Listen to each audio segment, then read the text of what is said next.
Hi, my name's Dr. Catherine Hughes from Crime Psych. I'm a criminal psychologist and I've run a business that enables me to bring knowledge and learning to everyone, not just those who are at universities or colleges. And I do this by producing a range of blogs, vlogs and free online courses.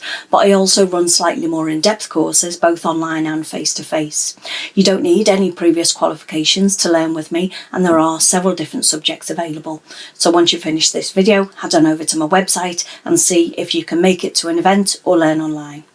This particular video will be a psychological analysis of Trimaan Dhillon. Dhillon murdered Alice Ruggles, aged 24, by slashing her neck with a knife at her home following a stalking campaign by him. He was eventually sentenced to serve a minimum of 22 years in prison. After starting this video, I realised that it is going to be slightly longer than some of the others that I've done. Anyone who follows me knows that I am very passionate about certain subjects, and domestic abuse is one of them. This particular case is a mixture of stalking behaviour and domestic abuse. During this month of September, Crime Psych has been focused on increasing awareness of rape in all its forms. One of the most common types of rape is one where the victim and the offender know each other. People often question whether or not it's possible for a partner or a spouse to rape you. The answer is most definitely yes. You should consent to each sexual interaction each time. Just because you've said yes 100 times before doesn't mean that it's a yes whenever the partner feels like it. Rape isn't gender biased. Rape can occur in any sex relationship, in same-sex or opposite-sex relationships, and it can occur at any age. Although this particular video isn't about rape, it's about relationships and how they can develop in an unhealthy way. It's never acceptable to manipulate, force or coerce a partner into anything they don't wish to pursue. This case is about stalking and control over a partner, or in this case, an ex-partner. Dhillon was an only child, was born in India and moved around because his father was in the army. He came from a loving, wealthy family. Dhillon attended Catholic schools and military academies. There were riding lessons, holidays to America and Europe. His Facebook account is filled with photos with his doting parents, along with proud messages from them. He aimed to join a regiment like his father, but chose to do a degree first to broaden his horizons. The degree in strategy management began in India and included 2 years at Queen Margaret's University near Edinburgh. All accounts suggest that he led a quiet religious life with his parents. He came to England in 2010, aged 19, and appeared to embrace the Western lifestyle and the freedoms that British students enjoyed. Photos from this time show him partying with what was labelled as scantily clad young women. The army came into the university to recruit, and he passed the selection process. He applied to become a British Army officer, but his UK citizenship wasn't complete, so he had to take a non-commissioned rank. He passed out in 2012 and was posted with the Royal Regiment of Scotland to Canterbury in Kent.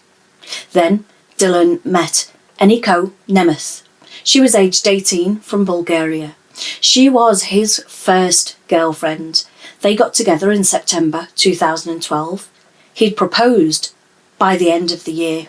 It's here that the control and behaviour towards women began to emerge.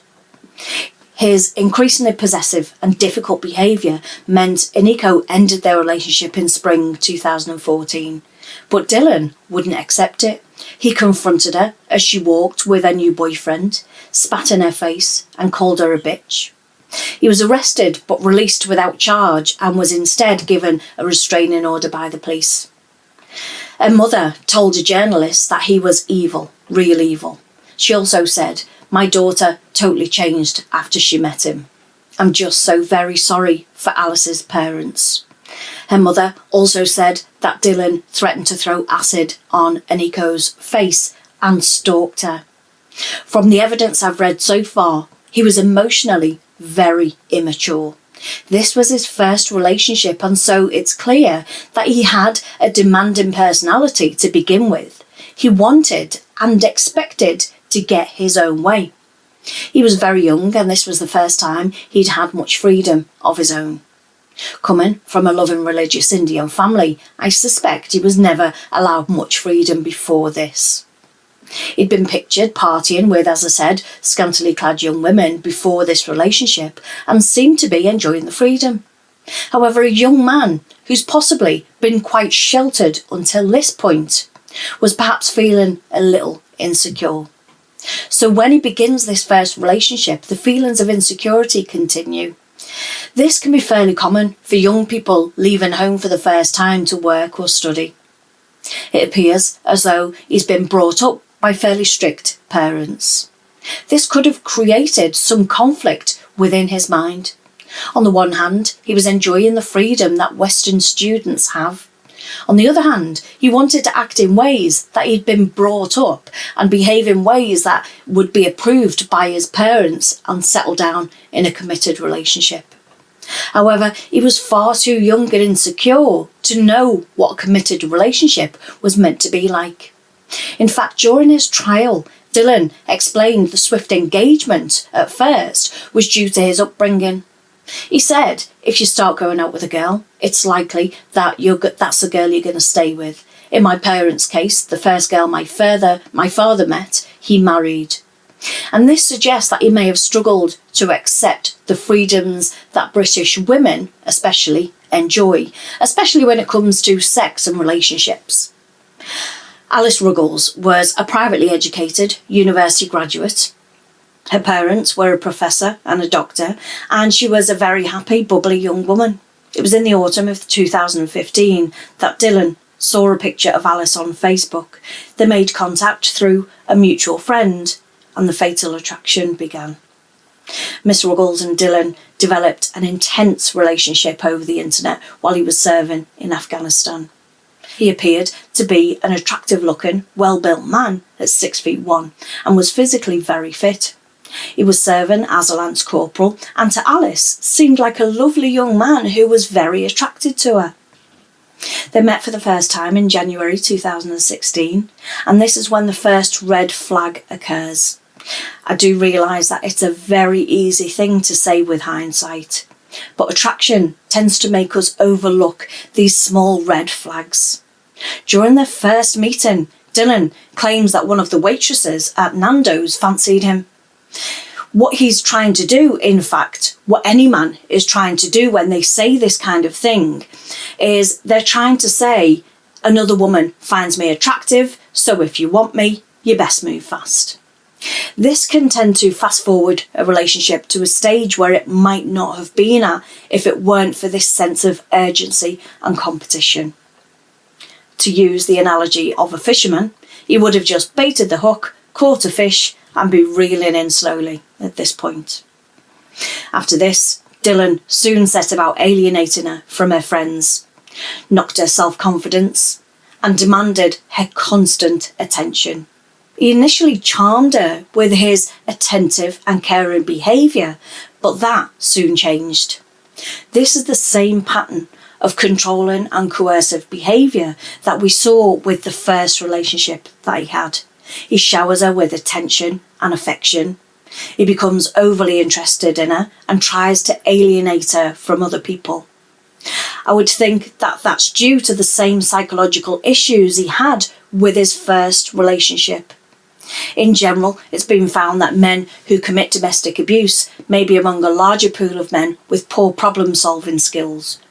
But in addition, they appear to have some borderline antisocial personality traits, certain types of hostility, and histories of abuse as children that might predispose them to become violent with their female companions. I couldn't find any information on Dhillon's upbringing that would suggest that he was abused, though. However, having such strict religious parents and an upbringing may have created the conflict of enjoying the freedom that a Western young person had and wanting to act in ways that he'd been brought up and behave in ways that would be approved by his parents and settle down in committed relationships. However, yet again, he was far too young and insecure to know what a committed relationship was meant to be like. From a psychological perspective, I suspect all of Dhillon's controlling and coercive behaviour and infatuation was caused by this conflict of feelings and an underlying feeling of insecurity. After Dhillon came back from Afghanistan in April, her friends and colleagues noticed that Alice was becoming withdrawn and distracted and was losing weight. She'd also stopped socialising. She fell out with her housemates and moved to a new flat with her work colleague Maxine. During this time, Dhillon had started being critical of her appearance and the way that she lived her life and of her friends and family members, so that she steadily became more and more isolated. He'd also taken control of her Facebook account by changing the password. She did later shut that one down and created a new one though. The cumulative effect of Dhillon's behaviour on Alice was very obvious to those who knew her. In a few months, she went from the happy, outgoing, vibrant person that she had been, and then she became miserable and lonely. Her work was adversely affected. Her family noticed how withdrawn and unhappy Alice Ward had become during a family holiday to a cottage in Cornwall in July. Although Dhillon, who had joined them, later described it as perfect. This controlling and coercive behaviour isn't always easy to spot at first, especially if you're the victim. Therefore, it's only natural that it was allowed to continue and go on for longer than it should have done. After a few months, Alice became suspicious when she was contacted by a woman who told her that Dhillon had wanted to start a relationship with her. At that point, Alice ended the relationship. Women in modern society are strong-minded, independent and self-sufficient. In recent years, we've begun to take back control and are no longer the weaker sex. However, this is still a view held by many cultures and in many countries around the world. I'm certain that some men in the UK would still say that they thought women wanted somebody to look after them. Women can still be seen as the weaker sex. And this has created some problems for those who hold these outdated views of women as being the weaker sex. But when Dhillon was told the relationship was over, he embarked on a campaign of emotional blackmail, which included him talking about suicide and sending her pictures and voicemails of him crying. When she blocked him, he even contacted Alison's friends and her mother and tried to turn them against Alice. Alice also suspected that he'd hacked into her social media account, and in the court he admitted hacking into her potential new boyfriend's account. Alice's friend and flatmate Maxine McGill, who was a manager who worked with her at Sky, discovered her body. She told the court Alice had become an introvert, visibly shaken with anxiety. She became skinny, she lost so much weight, she was pale and nowhere near as outgoing as she used to be.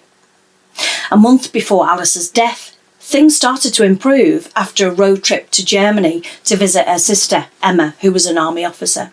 While she was there, she met Mike, who was a fellow officer from Watford, and the pair hit it off. But news of that romance infuriated Dhillon.